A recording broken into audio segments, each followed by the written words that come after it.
العالمين وأشهد أن محمد رسول الله سيدنا سيد المرسلين اللهم صل على حبيبنا شفيعنا محمد وعلى آله وصحبه أجمعين أما بعد. Ma'asyiral muslimin, Bapak Ibu jemaah salat zuhur yang dirahmati Allah. Tema yang kita bahas adalah bagaimana kita bisa membangun karakter generasi yang unggul dengan mencontoh kepribadian Nabi kita Muhammad sallallahu alaihi wasallam. Bapak Ibu yang dirahmati Allah, Allah Subhanahu wa taala menurunkan nabi dan rasul ini ada sekitar 124.000 yang wajib kita percayai dan diceritakan ya dalam Al-Quran dan hadis secara gamblang adalah sekitar 25 nabi. 25 nabi ini punya karakter yang berbeda, kemudian penghidupan atau profesi yang berbeda-beda. Sejak Nabi Adam, Idris, ada yang sebagai petani, ada yang sebagai pelaut, ada yang sebagai bendaharawan kerajaan, bendaharanya pemegang uang, ada juga yang sebagai rajanya langsung seperti Nabi Sulaiman, Nabi Daud, ada juga yang nabi dalam bentuk dia tidak bentuk kerajaan tapi dia bentuknya seperti pemimpin spiritual atau khilafah dalam bahasa lainnya. Ini dicontohkan Nabi kita Muhammad sallallahu alaihi wasallam. Jadi sebenarnya kalau kita mau melihat generasi unggul itu, kita bisa melihat dari kepribadian para nabi, kemudian Nabi kita Muhammad SAW dan sahabat-sahabat yang unggul. Nah, kepribadian unggul, pribadi unggul itu sebenarnya bahasa unggul ini lebih cenderung kita pahami kuat, hebat gitu ya. Yang kuat apanya yang hebat? Salah satu yang harus dikuatkan adalah mentalnya, mental baja, tahan banting. Tema ini saya sebenarnya terinspirasi dari sebuah buku, Membentuk Generasi Tahan Banting. Nah, ternyata buku itu isinya adalah mencontohkan sosok Nabi Ismail. Jadi Nabi Ismail itu dianggap anak yang berhasil dididik Nabi Ibrahim, di mana Ismail ini termasuk di samping gagah fisiknya secara fisik, kemudian keimanannya tangguh luar biasa. Sampai-sampai diperintahkan Allah Nabi Ibrahim menyembelih Ismail, Ismail tetap mentaati. Dia mengatakan, ya abatif alma tu'maru satajiduni insyaallah minas sabirin. Wahai ayahku, silahkan lakukan apa yang diperintahkan Allah samamu, walaupun perintah itu sangat sakit, menyembelihnya ya, menyembelih diriku, silahkan. Jadi dia siap mati demi untuk mempertahankan akidah, mempertahankan keyakinannya atau menjalankan perintah Allah Subhanahu wa taala. Nah, generasi tangguh itu ditandai, makanya yang pertama kata ulama, keimanannya harus tangguh, kuat, sehingga dia tahan banting. Maka Nabi SAW bersusah payah itu, Bapak Ibu yang dirahmati Allah, 13 tahun Nabi membina keimanan, ketakwaan sahabat itu di Mekah. Sampai-sampai di Mekah kita lihat itu tidak ada perintah sholat 5 waktu, tidak ada perintah waris, tidak ada perintah puasa Ramadan, tidak ada perintah haji. Yang dibina terus mental. Bagaimana membina mental? Nah, ini berkaitan dengan yang kedua. Kasih dia ilmu, subsidi pemahaman yang benar, keilmuan yang benar, diberikan pemahaman dan langsung diamalkan pemahaman itu, dijalani dia, dijalankan.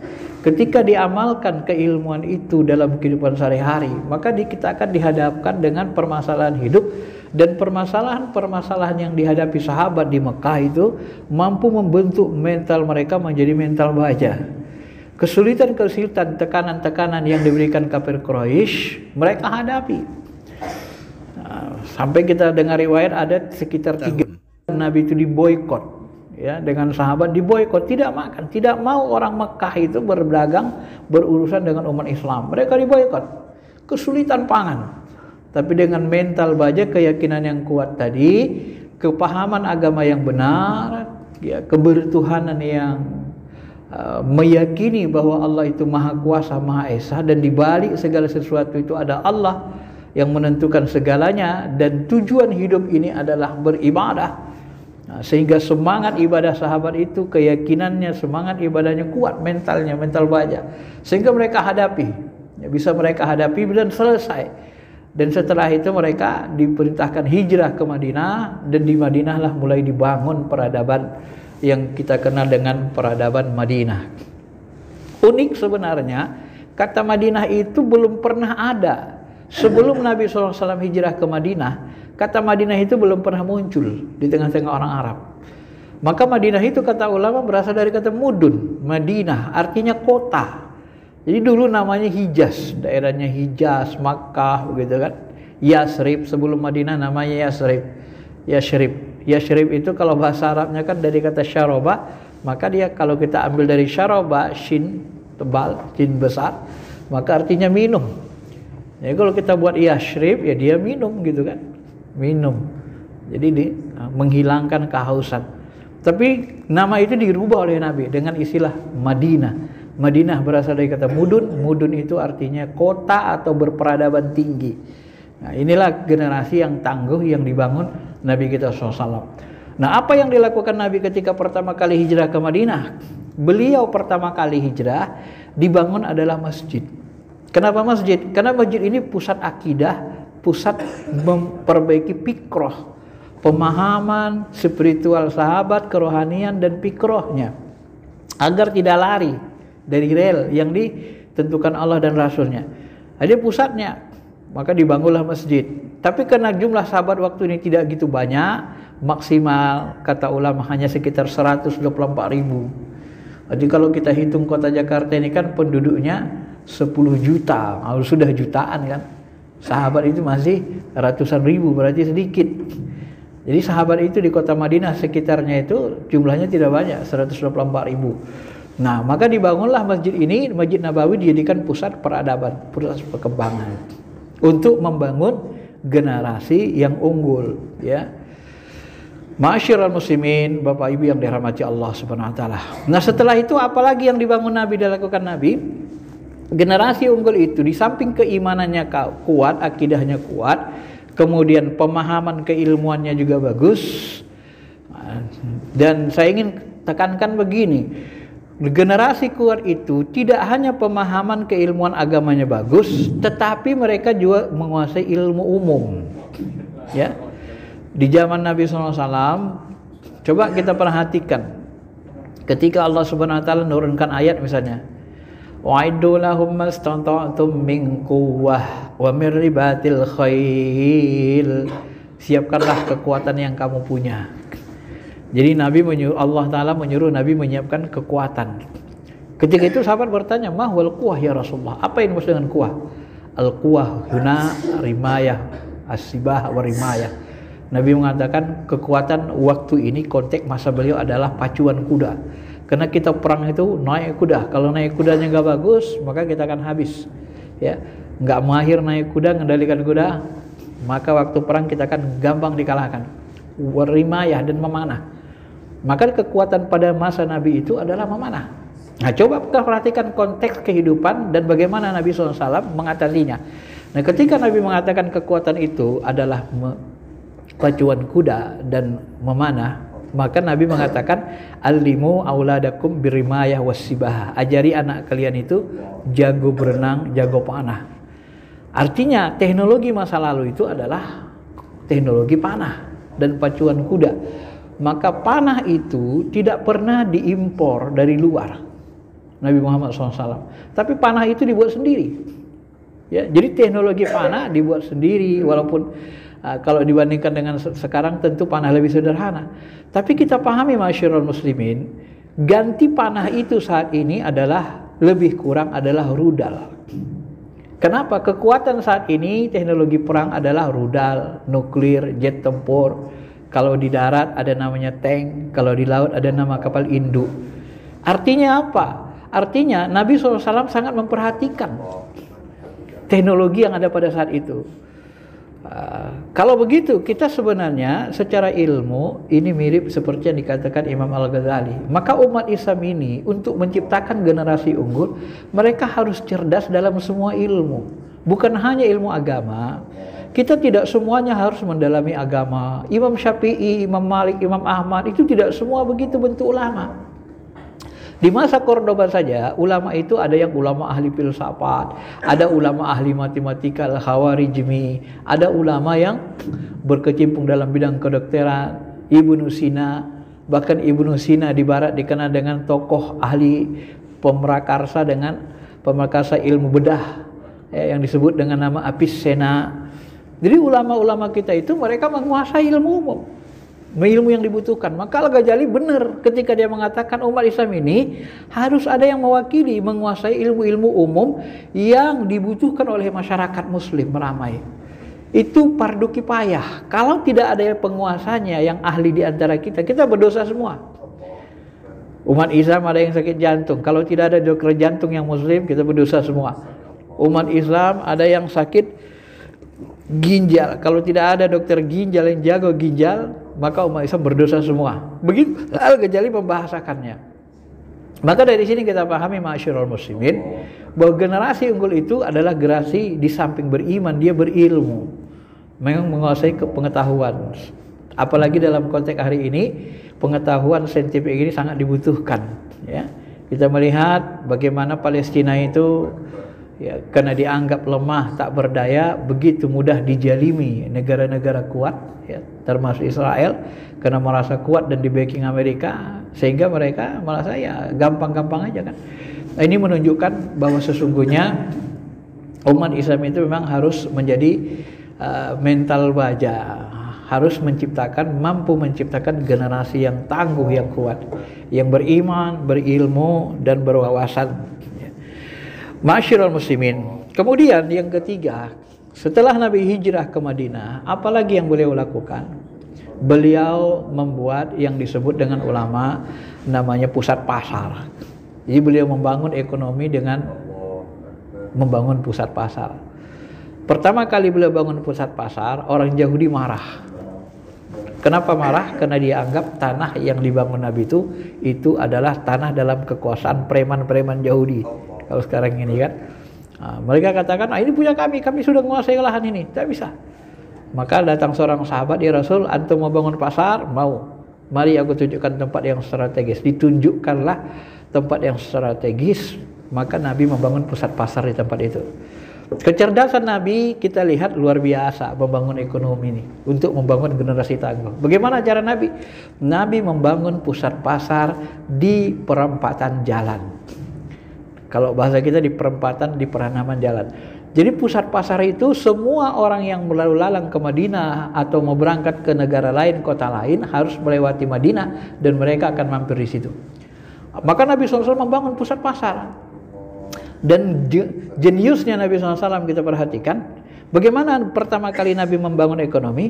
Pusat pasar itu setelah dirapikan, dibuat sejenis lapak-lapak, dan lapak-lapak tempat dagang itu tidak dimiliki, tidak dikuasai.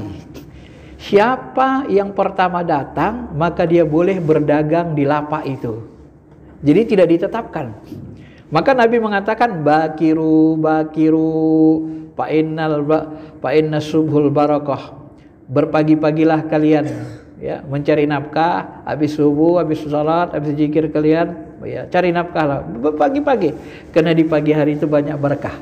Nah, kenapa muncul hadis ini? Nah, setelah kita teliti, ternyata hadis ini muncul ma'asyiral muslimin bahwa Nabi SAW, siapapun sahabat yang pertama datang ke pusat pasar itu, dia bisa memilih lapak, mau di depan, di kanan, di kiri, di kanan, di mana tempat orang ramai. Nah, maka di situ ada berkah. Dan itu tidak diambil retribusi, tidak diambil pajak, sehingga harga nanti pusat pasar kota Madinah ini lebih murah dari pusat pasar Bani Qainuqa yang telah dibangun Yahudi. Kalau konteks hari ini, plaza, mall-mall yang sudah dibangun orang-orang Yahudi masa lalu itu lebih mahal. Kenapa lebih mahal? Karena pajaknya ada, di samping itu mereka juga menggunakan utang riba, mereka sudah memulai riba saat itu. Nah, di masa Nabi SAW, Nabi membangun pusat pasar yang tidak ada pajaknya. Jadi tidak ada sewa lapak, sewa toko pada sekarang. Itu dimiliki pemerintah, dimiliki Nabi, dimiliki umat Islam. Maka setiap sahabat berdagang bisa menekan harga, harganya lebih murah. Kemudian sahabat-sahabat ini suruh jujur dalam berdagang. Bahkan Nabi SAW menganjurkan apabila kamu berdagang, maka berikanlah hadiah kepada pembeli dengan melebihkan sedikit timbangannya. Jadi kalau timbangannya 3 kg, dibelikan dikit, biar senang pembelinya. Begitulah teknik dagang diajarkan Nabi SAW. Maka akhirnya masyarul muslimin, pasar Madinah ini dikuasai oleh Nabi dan sahabat. Ke pasar mall yang kuat waktu itu yang dikuasai oleh Yahudi Bani Qainuqa, yang katanya sudah lebih dari 100 tahun mereka di sana tinggal, maka itu roboh, akhirnya menjadi lebih sepi. Ya, itu sudah terjadi di masa Nabi kita Muhammad SAW. Begitulah cara Nabi membangun. Jadi Nabi SAW itu membangun generasi unggul, generasi Madinah, generasi yang disebut dengan generasi berperadaban tinggi, mudun Madinah, dengan memperhatikan yang pertama adalah mentalnya memang harus dikuatkan, keimanannya, spiritualnya, kemudian keilmuannya. Ya, Nabi terus-menerus merangsang sahabat itu untuk berilmu, supaya berusaha, bekerja keras, sehingga nanti sahabat-sahabat itu banyak yang ya tidak banyak yang menganggur gitu ya. Mereka tetap bekerja keras. Dan yang paling unik dalam sisi ekonomi misalnya, saya masih ingat beberapa bulan lalu ya, Menteri Keuangan kita mengatakan, menurut analisis beliau, kenapa Amerika itu ekonominya terus naik, tidak pernah menurun gitu kan, terus naik walaupun mungkin ada krisis, tapi ekonominya terus melaju. Nah ternyata rahasianya katanya di Amerika itu tidak ada uang yang berhenti, yang ditabung. Semua uang itu digunakan untuk mencari uang. Artinya uang itu diproduktifkan, produktif, tidak ada uang nganggur. Jadi uang itu diinvestasikan untuk berusaha. Nah ternyata ma'asyiral muslimin, setelah kita kaji fikih prioritas, Umar bin Khattab lebih dulu mengamalkan ini. Kenapa saya katakan begitu? Umar bin Khattab itu ketika dia meninggal, dia memiliki ladang kurma 70.000 hektar. Ada orang yang menghitungnya tahun 2002 itu 70.000 ladang hektar itu kalau dirupiahkan harganya 1,2 triliun tahun 2002. Ya, kalau sekarang lebih naik lagi. Dan Umar ternyata waktu itu kalau dihitung penghasilannya dalam sebulan bisa menghasilkan 300 miliaran. Nah, di dalam hadis riwayat Umar itu hartanya sepertiga itu diimpakkan kepada umat Islam. Nah, sepertiga lagi itu untuk membeli apa? Membeli kebun. Sehingga nanti meninggal dia kebunnya menjadi 70.000 hektar ladang korma. Dan sepertiganya lagi itu kebutuhan hari-harian anaknya keluar dan untuk saudara-saudara yang lain. Kalau dekat. Nah, ternyata Umar bin Khattab ini dia tidak banyak megang uang. Jadi uang itu diinvestasikan, beli kebun lagi di samping berimpak kepada umat Islam sepertiga hartanya. Ini yang membuat Umar bin Khattab ini di samping dia ditakuti, disegani karena tingkat keilmuannya, waraknya, di samping itu dia pemimpin, samping itu dia konglomerat. Tapi konglomerat dia tidak menindas umat, tidak mengambil harta negara, dia yang berimpak ke umat Islam, negara. Inilah makanya Umar ini termasuk bahagian dari generasi unggul, hasil didikan Nabi kita Muhammad SAW. Ya. Kalau kita bandingkan hari ini, wallahu alam ya. Tapi yang kita sedihkan hari ini, menurut data ternyata orang-orang terkaya di Indonesia ini itu sebahagian besarnya itu kaya dari mengorek sumber hasil daya alam kita. Padahal SDA sumber daya alam kita ini harus digunakan sebesar-besar kemakmuran rakyat. Tapi ternyata yang makmur adalah segelintir rakyat. Berbeda dengan Umar. Umar dia tidak ada dia mengambil harta negara, tapi malah hasil dari kebunnya diimpakkan sepertiganya untuk negara. Dia tidak memperkaya diri. Ini yang membuat Umar itu sangat ditakuti, disegani, ditakuti lawan dan disegani oleh umat Islam. Samping keilmuannya, keimanannya, juga kedermawanannya. Dan ternyata mereka adalah generasi yang memiliki harta yang banyak. Maka dari sinilah kita bisa memahami ma'asyiral muslimin bahwa di dalam Islam itu semua yang maslahat sifatnya sangat diperhatikan Rasul, apalagi maslahat itu untuk maslahat ammah, memberikan maslahat bagi umat. Abu Bakar itu termasuk pedagang besar, pengusaha, tapi hartanya habis untuk umat. Utsman, apalagi sampai hari ini kita mendengar Utsman itu masih punya wakaf yang masih dimanfaatkan sampai hari ini. Sudah 1500 tahun masih terus dimanfaatkan. Dan Umar sudah kita jelaskan. Dan Ali ini banyak berpotensinya, banyak dalam keilmuan. Jadi beliau itu lebih kepada keilmuan, spiritualitas, keilmuan, sehingga nanti Imam Ali ini kalau dalam riwayat apabila Umar bin Khattab banyak tidak tahu masalah, dia akan bertanya kepada Imam Ali. Dan Imam Ali ini dapat gelar dari Nabi SAW, dari sahabat, disebut dengan istilah babul ilmi, pintu ilmu Nabi Muhammad SAW. Karena dia fokus di situ. Maka kalau kita misalnya mau mencontoh kita dalam dunia pendidikan, kita bisa mencontoh bagaimana Imam Ali menjadi seorang yang alim, menjadikan ilmunya sebagai yang paling bermanfaat bagi umat Islam. Dan kalau kita seorang pejabat tinggi, kita bisa mencontoh ya Nabi Muhammad, mencontoh Utsman, Umar, Abu Bakar, bagaimana mereka berbuat untuk kemaslahatan masa depan umat. Dan ada satu hal yang mungkin kita ambil pelajaran ya untuk konteks hari ini. Kita ambil pelajaran masalah untuk konteks hari ini. Masa Umar bin Khattab, beliau itu tidak mau anak cucunya menjadi pejabat. Jadi berkali-kali ada sahabat menawarkan, ya Umar, angkatlah itu anakmu, Abdullah bin Umar. Abdullah bin Umar ini terkenal alim, wara. Angkat dia jadi gubernur, jadi pejabat. Apa kata Umar? Kalau bahasa kita, anda usah, tidak bisa dia itu. Nah, namun begitu. Jadi ternyata kalau kita mau membaca sejarah, ya, Umar bin Khattab ini tidak mau anaknya jadi pejabat, mengikuti dia. Kenapa? Ternyata hikmahnya adalah Umar selamat dari fitnah. Ketika Umar bertanya kepada Hudzaifah, ya Hudzaifah, ya, apakah ada di antara orang-orang munafik yang kuangkat jadi pemimpin? Ada satu orang. Ya, siapa dia? Enggak boleh diberitahu. Nabi melarang aku. Hai Hudzaifah, apakah fitnah kubro itu, fitnah terjadi, keributan besar di tengah-tengah masyarakat Islam adalah akan terjadi masaku? Tidak. Fitnahnya, pintunya tidak terjadi masamu. Pintunya nanti di masa Utsman. Nah, ternyata Utsman bin Khattab yang membuka pintu fitnah. Nah, kalau kita telusuri Utsman bin Affan ini dalam sejarah, ternyata beliau itu mengangkat saudara-saudaranya menjadi pejabat. Diangkatnya itu dipilih. Tapi kata ulama niatnya adalah supaya gampang menegur. Kalau ditegurnya sahabat lain mungkin takut tersinggung. Tapi kalau keluarganya sendiri, dia gampang negur, dia gampang pecat, dia gampang turunkan. Maksud dia benar. Maka dari inilah nanti ternyata salah satu pejabat yang dia angkat itu ternyata kabarnya ada yang katakan saja orang fasik, masih suka mabuk-mabukan, bermewah megah, nggak soleh namanya. Ya, terangkatlah pejabat yang jelek, sehingga nanti orang-orang demo rame-rame mengepung Utsman. Itu saudaramu diangkat, termasuk anak Abu Bakar, Muhammad bin Abi Bakar itu dalam sebuah riwayat mengatakan, ya, kenapa kamu angkat saudaramu yang tidak beriman, yang tidak beriman bertakwa, hanya orang fasik, masih mau minum khamar macam-macam. Apakah kalian tidak menyukainya? Dia benar, kami tidak menyukai. Kalau begitu pecat dia, nanti kalian pilih pemimpin yang kalian sukai. Utsman bin Affan buat surat. Dibawalah surat ini. Begitu surat ini dibawa, ya, ke gubernuran itu yang diangkat itu, nah, maka surat ini dirubah, ada yang merubahnya.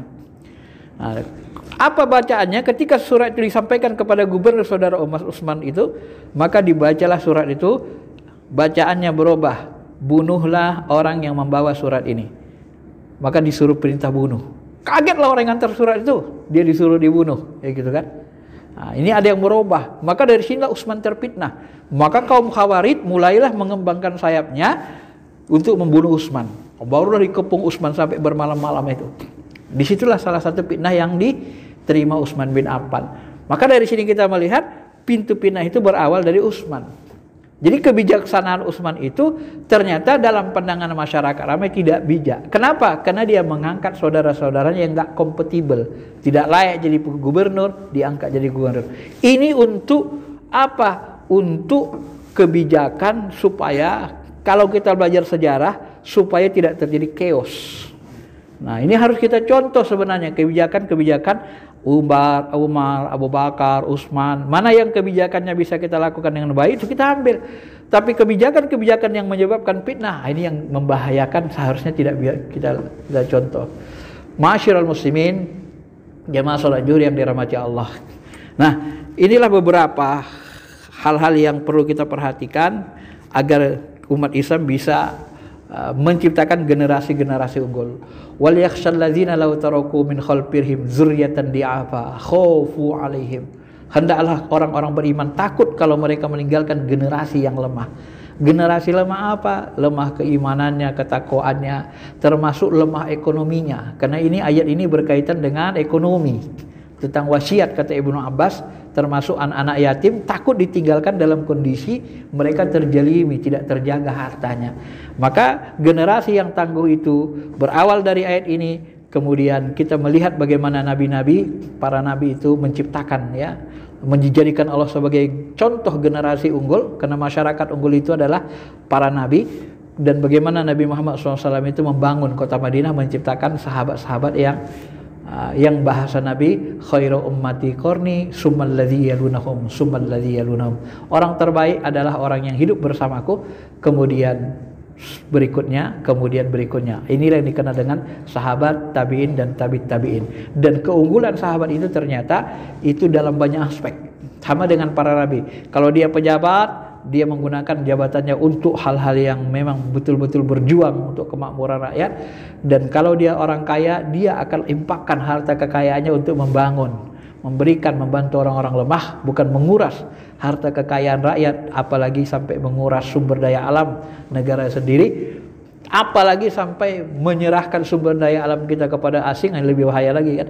Maka kita akan menjadi pengkhianat-pengkhianat dalam kehidupan ini. Mudah-mudahan kita bisa pahami dan mudah-mudahan kita bisa mencontoh bagaimana Nabi SAW membangun peradaban Madinah, baik peradaban yang berkeimanan, bertauhid, kemudian peradaban yang juga berteknologi sesuai dengan masanya, ya, tidak tergantung kepada negara lain, mandiri. Madinah itu negara mandiri. Dia tidak bergantung kepada Persia dan Romawi, ya.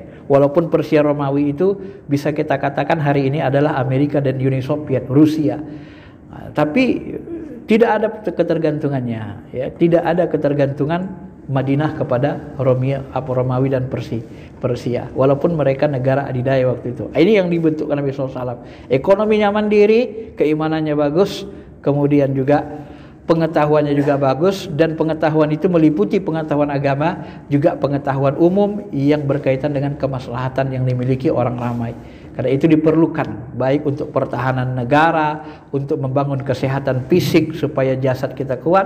Karena kuat itu tidak hanya jasmani tetapi juga ruhani. Kuat itu tidak hanya spiritual rohani kita tapi juga jasmani. Karena dua-duanya adalah unsur diri kita sebagai manusia yang Allah ciptakan di muka bumi. Mudah-mudahan bisa dipahami. Saya kira ini saja, ya. Ada sisa 10 menit lagi untuk kita istirahat dan makan siang untuk sampai ke jam 1. Mudah-mudahan bisa kita ambil hikmahnya. Ini sebuah analisis sebagai seorang ilmuwan. Saya mencoba membaca sejarah, membaca ayat, membaca hadis, bagaimana para nabi itu membuat kepemimpinan kehidupan mereka, dan nabi kita dan sahabat menciptakan peradaban Madinah. Terima kasih. Assalamualaikum warahmatullahi wabarakatuh.